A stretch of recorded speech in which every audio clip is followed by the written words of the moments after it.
We are very delighted today to have with us Right Honorable Dr. Samson Kisekka, the Prime Minister of Uganda. So you're most welcome to our studio, sir. Thank you.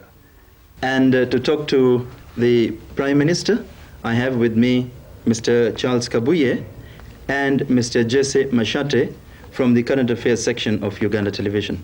We have a new concept in Uganda here. Every day, both in the press and within the local population, you hear of this concept of the anyanyas.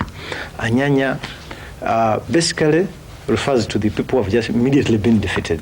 But intrinsically it means foreigners. Now, we have had a lot of foreign infiltration into our political arena in the past. And this has been, resultant upon our laxity in terms of, our tight immigration laws and the definition of the status of a citizen. The citizen has now been guaranteed his right as a citizen to the extent that killings, with impunity and whatever, has been going on untold. Now, what measures is the government taking to ensure that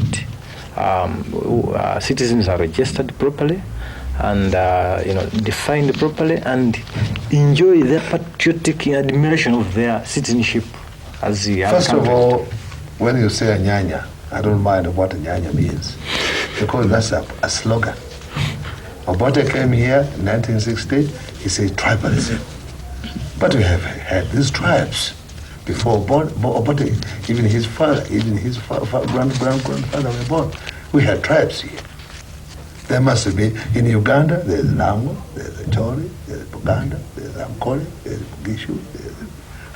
These are tribes there. But somebody comes on the scene, he says, you see, people are fighting for tribalism.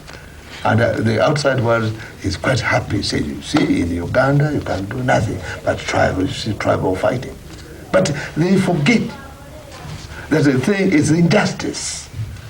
I wrote a small book, I could give you a copy one day, called A Ugandan in Exile. You find in this small booklet that is injustice, not tribes. That's one thing. I say that the previous leaders were bankrupt. Why?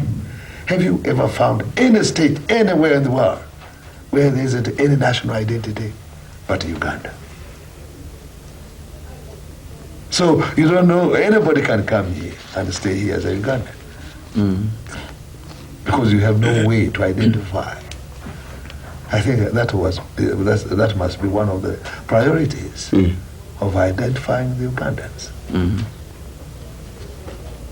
In Kenya, which is not very far from here, unless you are a Kenyan, you can't get a work permit.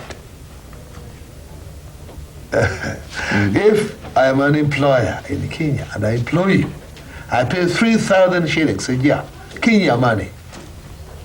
If I make you my manager, I pay 5,000 shillings a year because you are non-Kenyan.